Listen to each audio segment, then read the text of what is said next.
hello. Hello, Matthew. How are you? Right? I'm alright. All good, all good. We've got a very nice day for it today, mate, haven't we? Beautiful day. Where are we? What are we doing? We are at Westwood Lakes on the Falcon Lake. So this is the lake that is the fish over. Is it really? Yeah, this Look is. at that. It's absolutely stunning here. If you've never been here before, it's beautiful. It's mint, isn't it? It's really, really nice. We're having a hot tub party later, me and you. We can do, yeah, we can Perfect. do. And like lodges on site, tackle shop on site, food on site. It's just a one-stop shop. So if you want to go out, catch plenty of fish, you're a bit, unsure about where to go, come to Westwood. Honestly, you'll have the time of your life. It's stunning here. And this is this where the Junior National is this year as well, I think, This is where the Junior National is, yeah. So it's getting more and more publicity all of the time. The festivals, there's normally 2 Darwa festivals a year, the spring and the autumn festival that we come on, sort of May, June time, and then November time, I think it is. And then Tony Winnick runs a couple of festivals here. It's brilliant, honestly. Once you've been here, yeah, it's so nice. Well, today, you get yourself set up, mate. Yes. I'm literally going to pester the hell out of you today. Is that alright? Mate, you do what you want. I want to get loads of tips for the kids on the National. I want to give people a little preview for Fish Out. And I want to learn a bit of stuff about some F1 bashing. Is that allowed? Yeah, of course it is. One thing's for sure, we're going to have a mint day. Can I have a go as well? Yeah, of course you can, Matthew. Yeah. I'll have to put... Look, I even brought my rig thing to make my Hobbit seat box a little bit taller for you. So you can get on it. Because I've only got little legs, you see. You have. You'll be like that, won't you? So, first line of attack, mate. Yes. What's that? This is our across line. I've just set my float at roughly 18 inch deep. Yeah. I feel like I should get bites. And then what you'll be able to see now, if you can see, if I push it a bit further forward, it jumps right up, so the whole of my float's out of the water. Yeah. And just come back and you see how quickly it drops down. What I'm trying to do is just find a nice little bit. See there? So that is really quite nice. It's like a little bit of a flatter part. A little bit of a flatter bottom. We all like a flatter bottom. Nice, so yeah, flat just bottom. spend a bit of time doing this. So you've just got a little area to fish in. Try not to fish on a cliff face. Yes. Like it. Top tip. That's the first line. Across. Yes, first line across. Top tip tape. Top tip tape. So now I've got my little spot and I've picked my far bank marker. What I'm going to do is I'm just going to put a bit of tape around my pole. Now this is electrical tape and you could use dental tape. Yeah. If you're a bit, funny about obviously putting it over your graphics. Now the next thing that's really important is when I've got my spot, so, that's where I'm going to hold my pole. Now, when you do this, practice this. Just ship back. You ain't got to ship all your pole back. Ship forward, grab your tape, look at your far bank marker, which is there, lean forward, and there you can see I'm exactly a body over depth. Nice accuracy tip. Yeah. Show me my tape. The thing is if you ship back and you grab your tape, and I'm going to grab it a little bit further forward, and your flow is too low, like so, then take your tape off and put it back in the spot. Yeah. So that way you're practicing, because that's what you're going to do. You're going to ship out with your bait, grab your tape, push forward to your far bank marker, hold your tape. There's already one knocking our float, so that's a good thing. We're going to catch loads. We're going to catch a boatload. Line numero dos. I was going to say, what is it in French? Basically, same. What I want to do is I want to fish nice and short, where I can throw my maggers. Yeah. Roughly sort of halfway down the canal as such. Yeah. Same thing, a body over depth. Now, normally on here it's that good, you just catch them shallow. So you might be thinking, well, why you set the bottom rig up if you expect to catch shallow, which we do. The most important thing is knowing how deep it is. Don't just assume that is, you might catch them a certain depth. Now, looking at my thing there, you can see my 4 foot marker. It's 4 foot deep down the middle. 4 foot deep. So now I know what I'm going to tie my shallow rigs to. So I'm going to tie them from probably, still a little bit cold, 1 rig to go between 2.5 foot, and then probably 1 rig up to 18 inch, and then maybe 1 rig even shallow. Like it, brother. Great tip. Line number 2, down the middle, on the bottom. Dropping in deep end. Yes. I'm going to film the genuine start as it is, so anyone who's coming here fishing a match can see how you would start the match. Yes. Go for it, brother. Go for it. What are we doing? So what we've got is, we could start in the edge. Yeah. It's going to be really, really good. You can start in the same depth in the edge. and it's all about priming up our middle line. Yeah. But we start across, it's the safest start. So what I want to help you with today is my baits here, these are for down the middle, but all of the rest of this is for fishing across. So we've got some micros. We've got some fishery micro pellets. We've got some slop. We've got some slop. We've got some dry ground bait. Dry ground bait. And then a couple of different hook bait and a couple options. of different hook baits. So the biggest thing, I haven't been for a long time, is when we was plumbing up across, I'm going to start in 18 inch because I feel like I should get bites in that depth. It's not like a normal place here, you know, if you're just going to Partridge, somewhere a bit more pressured, you know, you might have to start in sort of like 2.5, 3 foot, but here it's solid. So, starting in 18 inch. Now what I'm going to do is I'm going to start with micro pellets. Ooh. And one of the biggest problems when you go to a place like this is having too many fish in your peg. So what I'm going to do to start with, so just got my little diddy pot. So which one's that? I ain't used the pole pot for that long. Small one. That's the small. Not the extra small one. I'm just going to start off with this with some micro pellets. Super simple, mate. Super simple. So is this something that like the kids that are fishing national? Fishermania people? Yeah, you don't need to big pot. Like when we're plumbing up, the fish are already knocking the plummet. They're already here, you don't need to attract them in your bag. Wow. So what I'm going to do, I'm going to start off on pellets, but the biggest thing about today, what I want to show you, is a lot of the time on these venues you get too many fish in your peg, and I want to show you how to catch them when you've got too many fish in your peg. Brilliant. And that's where our slop's going to come in. So even if pellets is good, I'm going to feed some dry ground bait, make the peg go nuts. We've got too many fish in the peg, and then I'm going to show you how to catch them with slop. Nice. This is going to be some serious in-depth learning here today, folks. Cover your micros with water, and they go nice and soft. They're lovely, aren't they? Like fluffy, but still like a pellet. They're not gone to mush, have they? Exactly. But now, this bit is really important. Put your pellets in your pot. Yeah. And gently push it. And I mean gently push it. Yeah. Because all I'm trying to do, I'll show you down here, Matt, is when I dip my pot, we've got them vents in it. So here I'm going to dip my pot. Dip it in water. And my pellets. See how quickly they come out. Now, a magic trick. Now, if I'd done this, squeezed it in, which too hard. I see most people do it like that. The problem is when you go to feed your bait, some of it will come out, but it's still taking too long. See how they're still in your pot. They're still in there. Oh, it took ages. The problem is when you think, all we're trying to do is get a method on the bottom. Now, if you can imagine, if I feed my bait quickly, so gently pressing my pot, my bait is going to come out of my pot like that. Whereas if I push it in too hard, my bait is going to be coming out of the pot like that.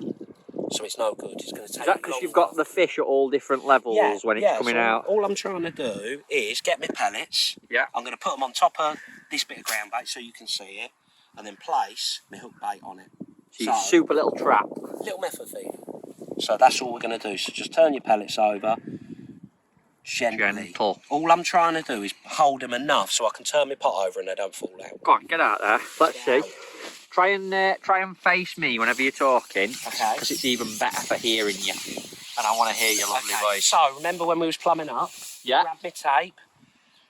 Make sure I've got the right file bank marker, which I'm just looking. Right, it's that blade of grass, isn't it, over there? Yeah, that one. So put my pot under the water. 1, 2, 3. My bait will be out.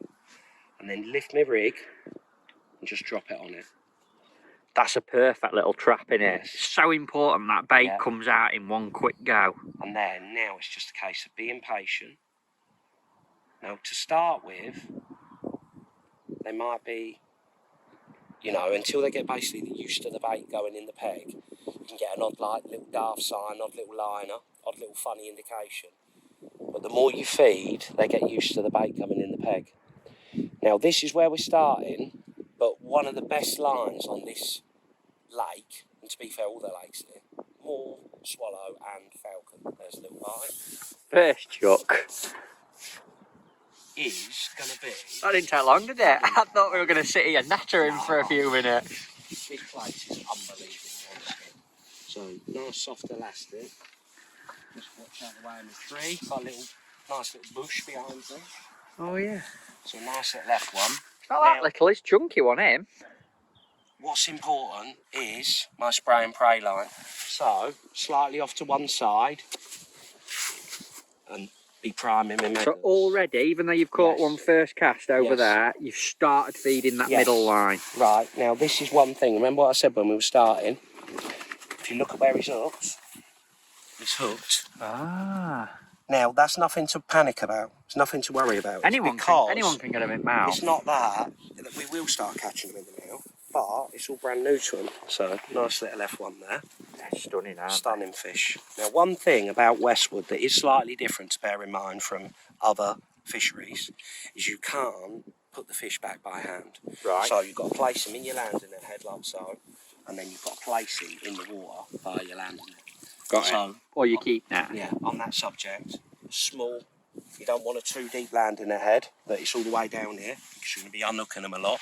Likewise, you don't want a colossal long landing net pole because when you go in to put them in your keep net, you want it nice and light so you can just pop them in. So there, you've got you have got the long pole, but you're just using the thin end and the second section. Lovely light little bit. I like things that are easy. So if I was going here, I use the first two sections. If I'm going carp fishing, I use the second section and the third section. Brilliant. One landing net pole does the whole. I'm going to zoom in then. Yeah, zoom in. Zoom in. You ready, folks? So, yeah, what I'll do is I'll line the pole up with where I'm going to put it first, which is there. Got ya? Yeah. You tell me when you're ready. I'm on. Go for it. Right, so turn my pot over. Yeah? Yeah. 1, 2, 3, 4. There's my bait. See that? Look at that. Right, they were That's on. how many are in the peg already. There. Look at that. Yeah. Now, the first... Wow. You knew you were going to get that, didn't you? I was hoping I was going to get it. But the first one and the second one, even though the first one was under its chin, they get used to the bite. So, it'll be alright. They're a lot bigger than I remember, you know. I always associate Westwood with little stockies. No, chunky fish. In Osprey, there was a lot of little ones. But you can see that one, he's hooked absolutely perfect. Let's have a look. You see him? Oh, yeah. Smack it me like top lip. Yeah. Yeah, beauty tack. So, that one's perfect. But our feed in between, you can see the float's going mad and I'm missing bites. And this is a common thing when you're fishing like this.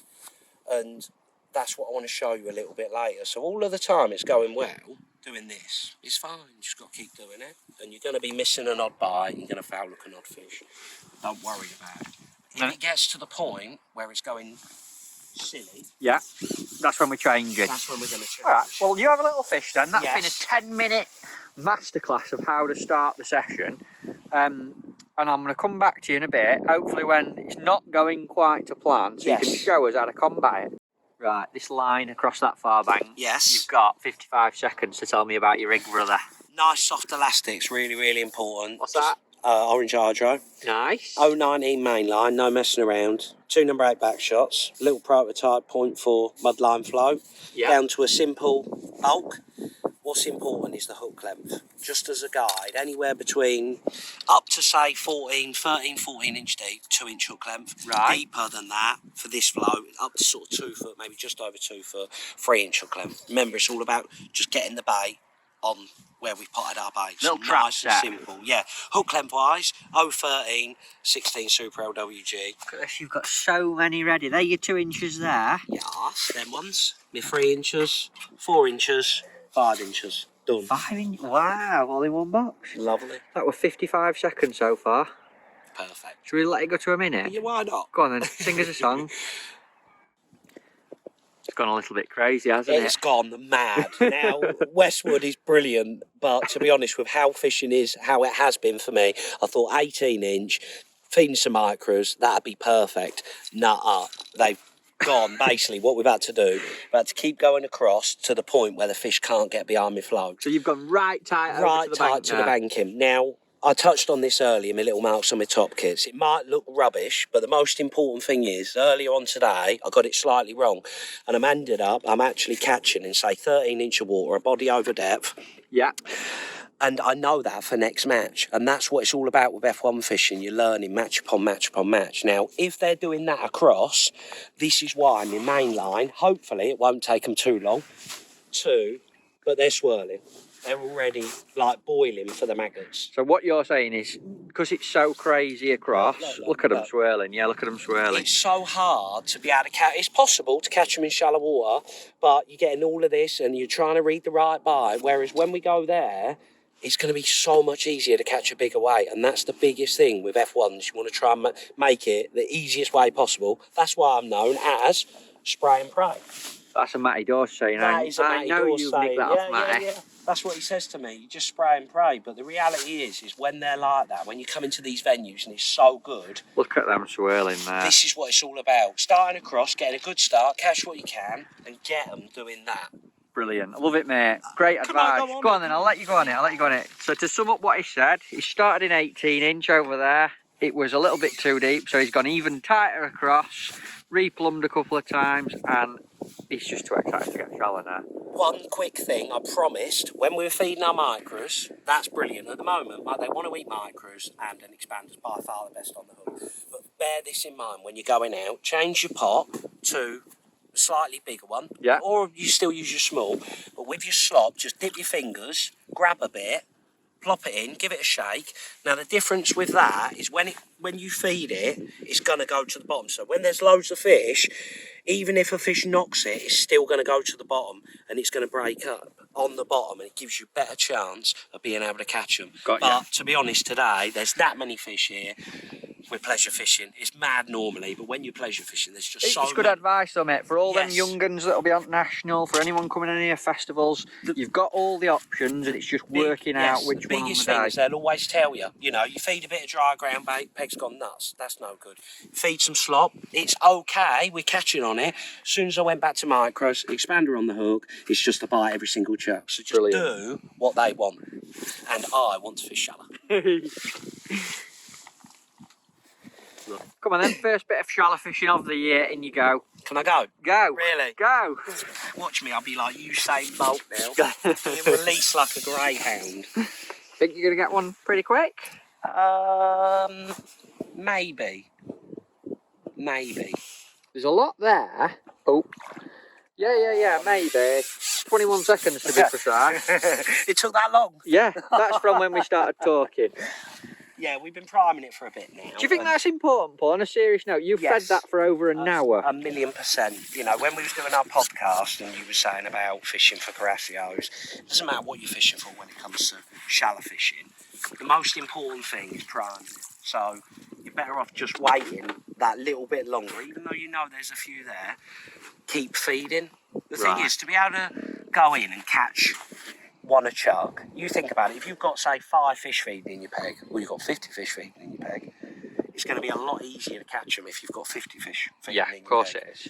So, when you're shallow fishing, it's not about rushing. Just take your time. But the most important thing is just keep your feed regular.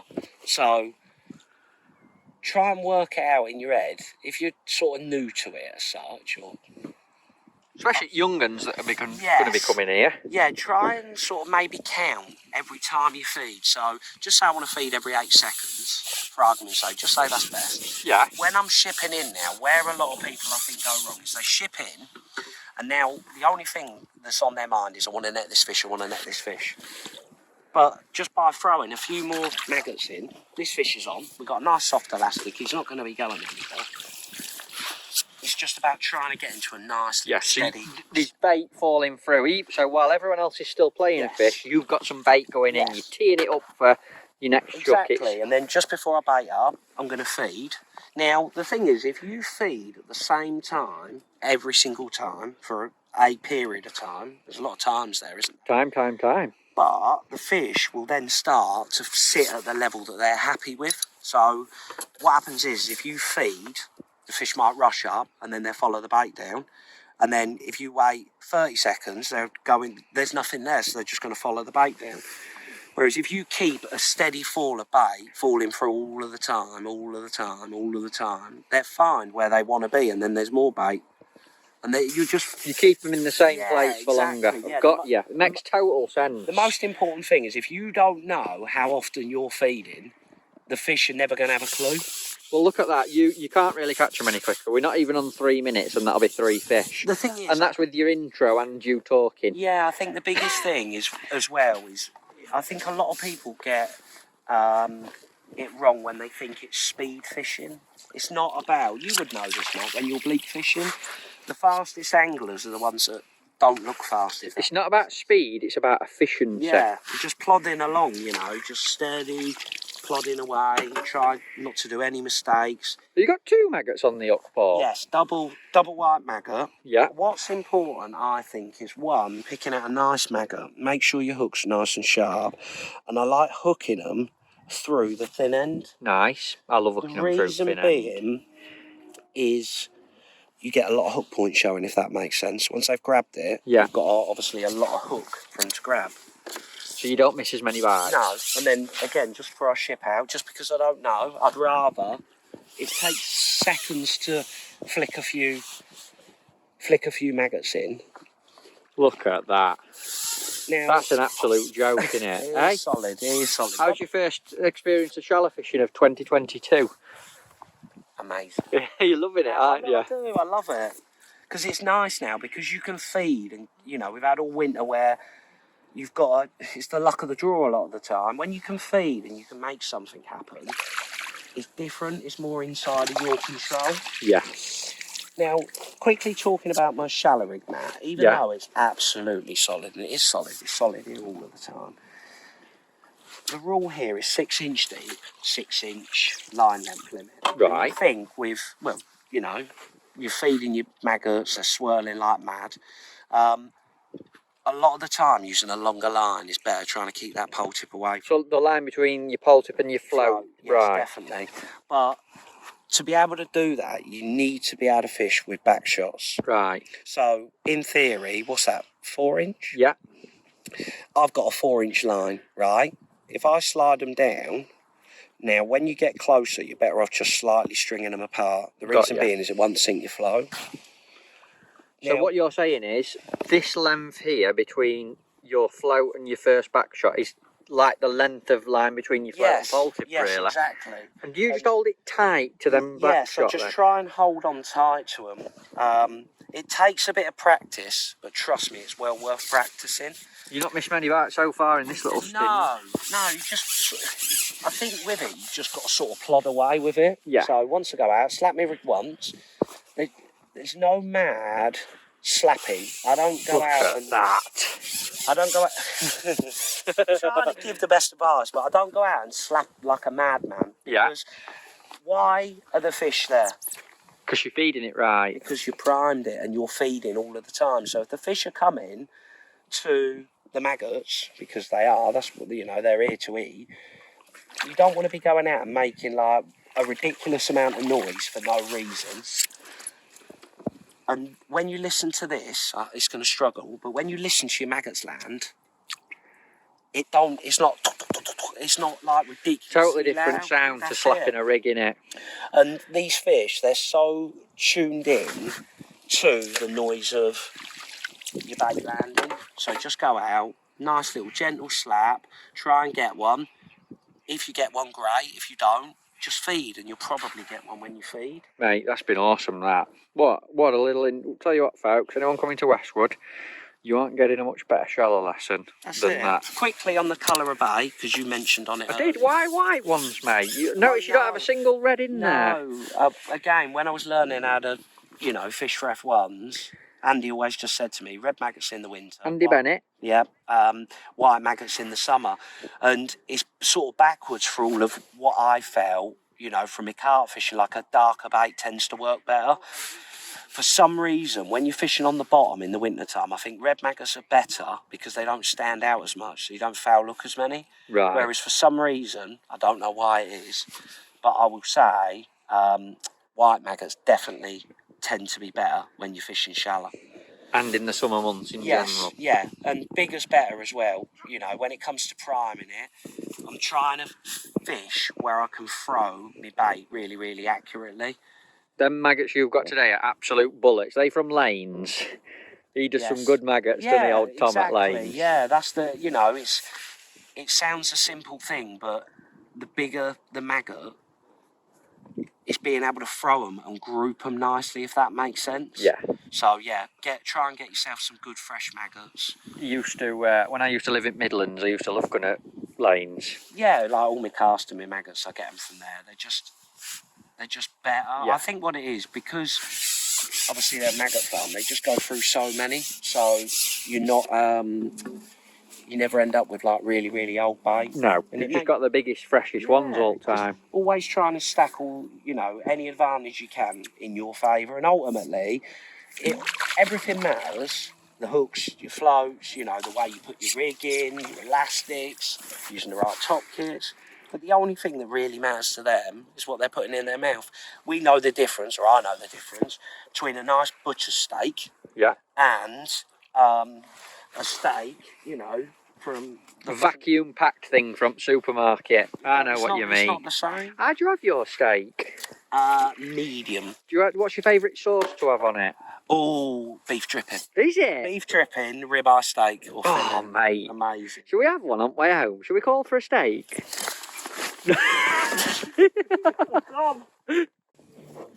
Shallow, Daddy, show me your rigs. Spray and pray, I love it. Right, so starting off with our elastic, pick your elastic for the right time of the year. And now I can't tell you, just use this one. What's important is when you hook your fish, it comes out of your peg nicely. Remember, it's all about keeping them fish happy. Got you. So you don't want too heavy elastic. You've got to don't want them splashing about. Don't want them splashing about, but likewise, you don't want to be pulling a load out. Got you. At the moment, it's still quite cold. Pink hydro is perfect. Love it. When it warms up, just change to white, and it's in a short kit, so it's slightly stronger. Onto your main line, 017 all year round. That's absolutely perfect. Durable, durable, yeah. In the winter time, and you're fishing like deep shallow, you use 015, but summertime, 017.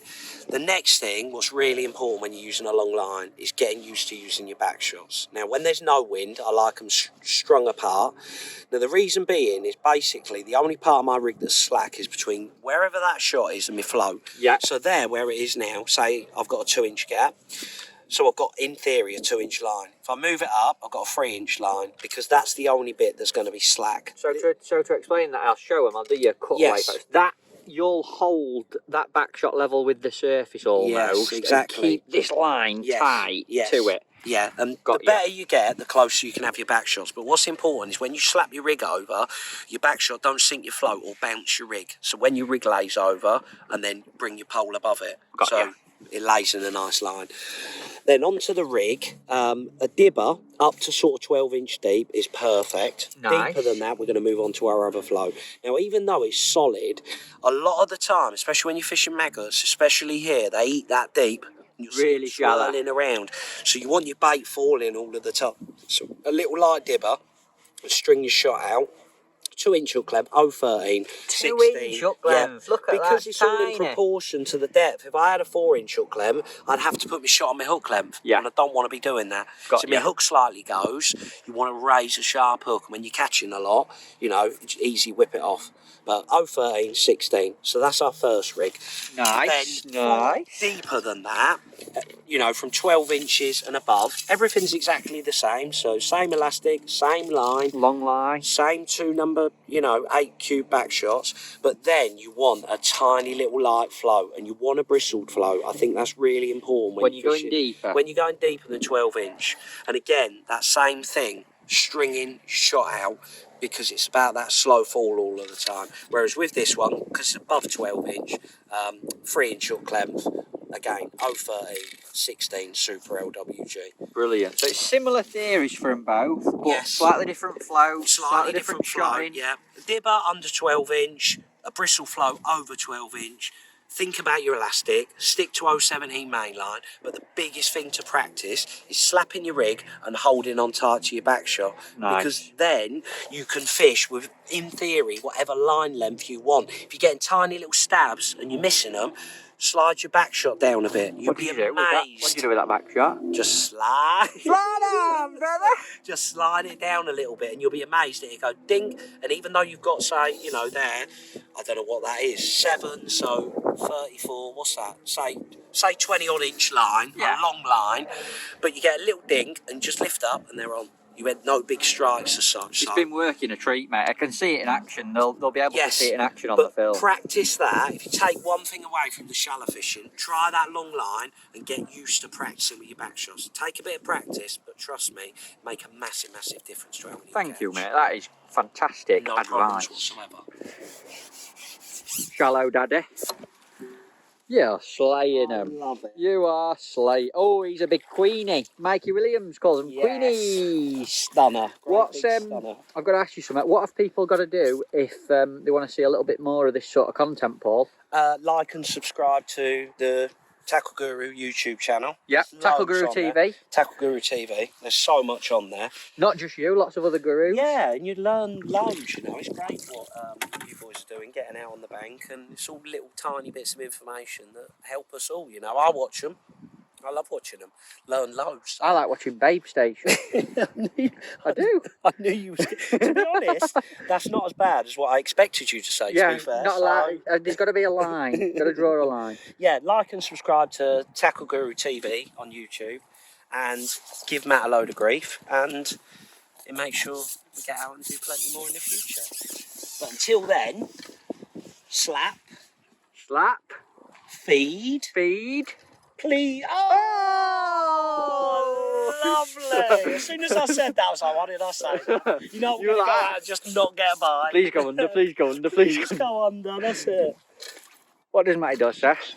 Spray and pray, brother. Spray and pray. When spray and pray works, we're on it, Matt. We're sliding. Aren't we?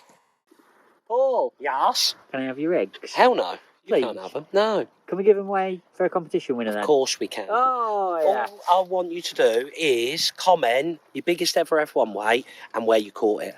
Below on Below. YouTube. All right, and don't forget, folks, you can only win them if you like the video and subscribe to the Tackle Guru TV YouTube. Can they have the ones you've got on your rigs as well? Yeah.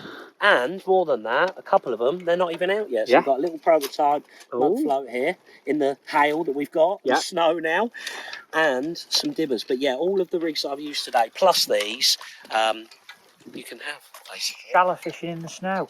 Shallow fishing in the snow. Folks, you don't get many opportunities like that. No. You don't get many opportunities like that. What? I'm having them. I wanted them. I can't believe it's snowing. It's hailing, snowing, catching 6 inch deep.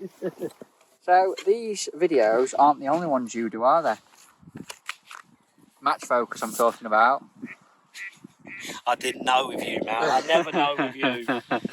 Yeah. So this is your sort of website / channel where you do all your match reports and loads of stuff, isn't there? What's on it? Yes. So each month, what I do is either a live match or a masterclass. We've been going 3 years now, so Right. there's a hell of a lot of content on there. And then Andy does a live match or a masterclass every month. Andy Bennett. And then also we have our match reports, and they're really, really important. That's sort of the regular information, sort of week on week as such. So everything that I'm learning through my matches. And the way I see it is we're all trying to get better, we're all trying to learn. So with that, talk about all the things that happened that was good, and also all of the things that weren't so good, what I learned, what I got wrong. Lovely learning process. Yeah, we're mate. trying to grow Brilliant. together with it. And what about the old giveaways? You do a load of them and all. Yes. So through my sponsors, kindly enough, Tackle Guru give us £250 £250 a month worth of prizes. I'm missing a bit of that. And Blake's do the same, so we get So four. the bait company in it that you sponsored by. So we get 4 prizes from Tackle Guru and 10 prizes from Blake's. Ground back every single month, and you don't have to pay any extra. It's literally, if you subscribe, you're in the draw every month. So. And it's matchfocus.co.uk to have a look at it. Yes. Have a look. Have a little slide, folks. I've watched quite a few of them myself. They are fantastic. You've seen what kind of information this guy gives away, and trust me, there is an awful lot more on there. More information, tackle, tips, tricks, reports than you can shake a stick at.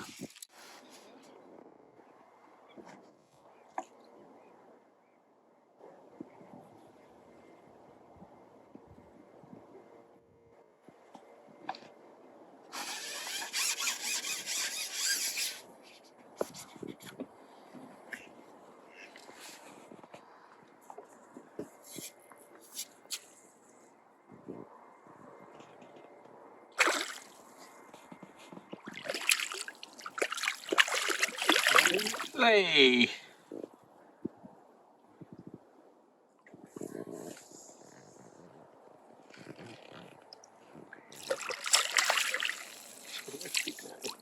This is not going in. This might go in actually. I'm trying. There you go, folks. I was folks. trying to get it really, really nicely so it go in your. I was like, come on, Paul, get me a nice netting shot. So now, that's proof it even happens to the greats. Hold him up, brother. I will do. Let me unhook him and I'll hold him up lovely for us. Let's have a look. He deserves it after that fight. He deserves a bit of airtime. People say F1s don't fight, you know. They don't. He was really, really tricky. Might have to get the red out in future. Oh, he's a big one. That's why we're pulling a bit. He's stunner, isn't he? Look at that. You just love the lateral line on him. Gorgeous, mate. Stunner. Little stunner. Just like you. Pop him back because he wants to eat more maggots, believe it or not. He wants to eat more maggots. Do you reckon we've caught the same one today? I don't know, you know. Maybe. Maybe.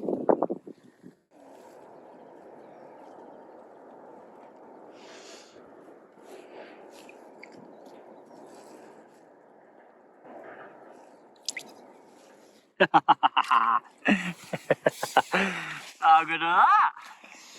Very. I reckon we've been fishing too long. I reckon that it's summertime. It's me. You just caught that fish just there. Yeah. It's exceptional here at Westwood. Brilliant. So, I think that is official proof summer's here because we've caught some across on the Mudline. We've caught some down the middle, well, one or two you might say. Yes. Shallow. And now, to finish off, we're catching them in the edge. Yeah. Go on then, before we go then, Yes. because you've given me some great info about that across line, some amazing info about shallow fishing. Give me a quick little couple of minutes. If someone's coming to Westwood and they want to do a bit of margin fishing, how do they go about it? It's the depth again, like going on to a cross. It all depends on what depth they want to be in. Right. Today, because you're pleasure fishing, they're going to come into shallower water. So I would say, as a rough guide, let me just take that section off and I'll tell you how deep it was. Because down the edge, this is perfect in this depth. It's 16 inch, I reckon. 16 inch. Yeah. One thing with the edge, to get them to come in, what you might need to do is you start off on your medium pot, maybe feed a bit of ground bait. Yeah. You know, with some micros in it. Just put a few micros in it as such. It's exactly the same as a cross, just working out what they want to eat. So a bit of that to get them there in first Yeah, place. and then as soon as you start seeing moving around, you start seeing like odd tail pattern, you can, you know, you might just catch them feeding ground bait a few micros. But today, on both lines, feeding micros and expander on the hook has been a million miles better, hasn't it? Yeah, definitely. We've had to go like feeding more ground bait with a bit of a worm, 3 maggots. Like at times, feeding ground bait and micros, like 3 maggots on the hook or a little bit of worm, that can be brilliant. But at the moment, they just want to eat pellets. Like it. It's exactly the same as a cross. Catch us one more in edge while you're telling us. Come on then. So, just putting on this sort of... When it comes to expanders as well, like in the winter time, tiny little sort of real small 4mm can be really good. Whereas now it's starting to warm up, have some slightly bigger ones with them. They're like a 5mm almost, aren't they, what you've got? Yes, like a 5mm.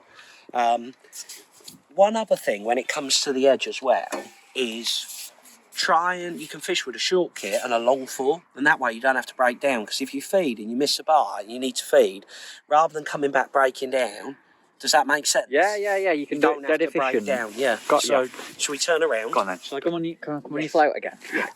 So I'm feeding just I can't hear you, but slightly away. so he says he's feeding slightly away, as you saw then, and then he's putting his float a little bit inside where his pellets are. So where you can see his float now, just there, he actually fed his pellets about here. Yeah. And he's dragged his float that side of him. I think the reason for that is because the F1s have been pushing the bait in a little bit. You just get a cleaner bite. Is that right? Yeah, that's dead right. They come to your bait and then they're eating. Little liner. Little. Yeah! How good's that? So yeah. Really shy here, mate, about people being on the bank and stuff. Exactly you know. what you said. What you're trying to do is imagine it on a slope. They come in, they're eating, and then they get to your hook bait. I always think it's better to feed slightly down slope. Got ya. Rather than your bait and then right on top of it. 'Cause as soon as they come in, I just I'm talking like a little bit. Yes. Know, You not potted your pellets in 2 or 3 inches out, and then dragged your rig 2 or 3 inches in. That's it. Got you. I'll tell you what, mate. Some great tips in this film. Loved it. It's just been mint. It's mint coming here. I knew we'd have a lovely day. Shall we finish on him? Yeah, he's a star, isn't he? He is. They're all great because. Tell you what, you'd have caught about £4 million if we'd have fished in a match today. It's just lovely. It's just lovely to come and get some bites. Give yourself a bit of confidence as well. Yeah. You know, and the thing is, even though we've been pleasure fishing, and obviously you can see how solid it is here, there's still little things that if you do it right, you catch more, don't you? What strikes me, mate, and it's the same every time I come out with someone like you or Bennett or Ringer. Yes. F1 fishing seems simple, and you could sit next to someone and think you're doing it the same, but it's all them little tiny things that you've told us today that make a massive difference. And just there's no substitute for practice as well. That's one thing, you know, if you're not confident with something, don't go somewhere where you think, well, you know, it's difficult on a match day. Go out, go somewhere where you know you're going to get some bites, because it just installs you with that confidence. But I think the biggest thing, I've spent a long time learning how to do this now, and I think the biggest bit of advice I'd give you is slow and steady always wins the race. Don't rush. Just plod along. Give me a slide to finish, brother. Slide on. That were awesome. I hope you've enjoyed it. There's obviously been more videos on Tackle Guru's website, so make sure you pest them out, and he might drag me out sooner. Yeah, don't forget to like and subscribe to the page, folks. You can see more of this guy and loads of other people. Slide on. Slide on.